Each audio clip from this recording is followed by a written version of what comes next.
The curse of the wooden अलमीरा। Hello guys, नमस्ते। Welcome to my channel. मैं हूं आपका होस्ट एंड दोस्त आकाश एंड स्वागत है आपका इन कहानियों के कारवां में, जहां मैं आपको सुनाने जा रहा हूं मेरे एक दोस्त सतीश के साथ घटी एक सच्ची घटना जो आपके दिल और दिमाग के परखच्चे उड़ा के रख देगी। सतीश जब 12-13 साल का था तब वो गर्मियों की छुट्टियों में अक्सर अपने दादाजी के घर जाया करता था, जो भोपाल में रहते हैं, जहाँ उनकी एक पुश्तैनी हवेली जो सालों से सतीश के परिवार की विरासत रही है। पर इस हवेली में कई सौ राज दफन थे जिसे सतीश अनजान था। सतीश की ये पुश्तैनी हवेली भोपाल के भानपुर में है। ये एक 3 मंजिला इमारत है जिसके बाहर एक बहुत ही खूबसूरत बगीचा है। पर सतीश के लिए हमेशा इस हवेली हवेली एक सवालों का गुलदस्ता रही है। हवेली बचपन से ही सतीश के मन में एक सवाल रखी है कि दादाजी क्यों उसे कभी भी उस हवेली के तीसरे मंजिल पर जाने नहीं देते थे। एक बार जब सतीश और उसके कजिन्स यानी कि गर्मियों की छुट्टियों में हवेली में लुका छुपी का गेम जो हमारा बचपन में अक्सर खेला करते हैं, वही वो गेम खेल रहे थे। तब उन्होंने एक शाम लुका छुपी खेलना शुरू किया।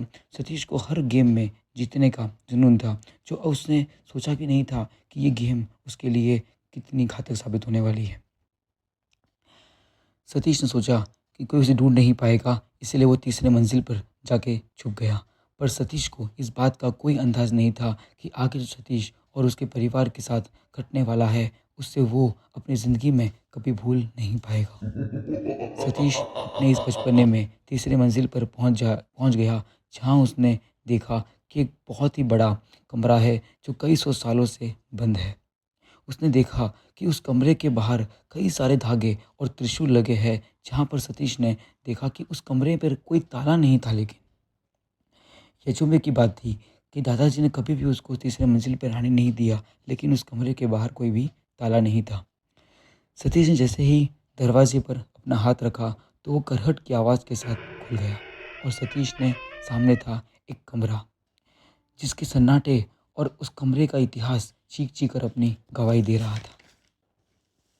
सतीश जैसे ही कमरे के अंदर गया, उसने देखा कि कमरे की दीवारें, उन पर लगी तस्वीरें, वहाँ पर रखा हुआ बेड और सभी वस्तुएं को समय ने अपने चपेटे में लिया हुआ था।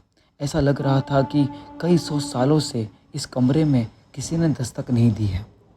पर सतीश की नज़रें कमरे के कोने में रखे हुए एक बहुत ही खूबसूरत अलमीरा पर गई, जिसने देखकर ऐसा लग रहा था कि जैसे कि समय की मार का इस अलमीरा पर कोई असर नहीं हुआ है। ये अलमीरा बहुत ही खूबसूरत थी और ब्यूटीफुली हैंड क्राफ्टेड थी।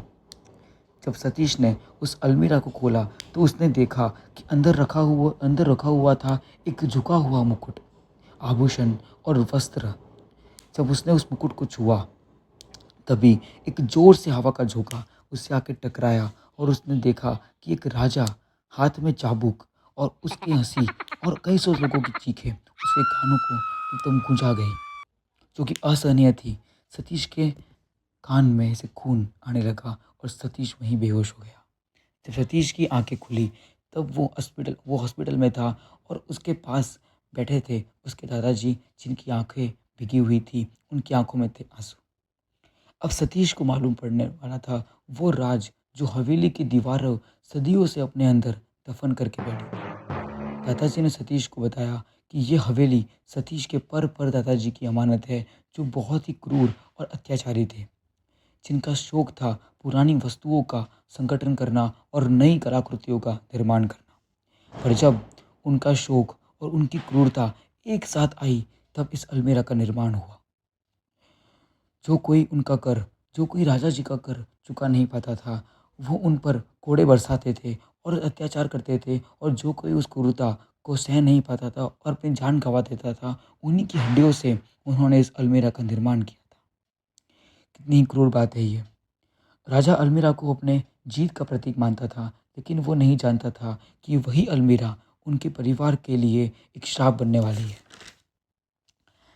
ये अलमीरा ये अलमीरा के निर्माण के बाद हवेली में अजीब सी घटनाएं होने लगी।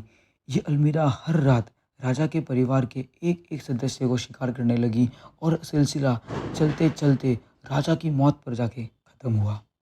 राजा की मौत के बाद सतीश के परदादाजी ने कई महान पंडितों को, पुजारियों को व अलग अलग जगह से भारत के पंडितों को बुलाया और अलमीरा को तीसरी मंजिल पर मंत्र उच्चारणों के साथ बांध दिया। उसके बाद आज कई सौ साल बाद सतीश ने उस कमरे को खोलकर उन आत्माओं को उन्हें आज़ाद कर दिया और उस आत्माओं को जगा दिया।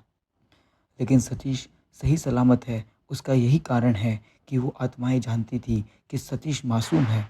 बस वो सतीश को उस क्रूरता का आभास कराना चाहती थी जो उसके परदादा जी ने उनको दी थी। ये छुट्टियाँ सतीश और उसके परिवार के लिए कभी ना भूल पाने वाली याद बन गई।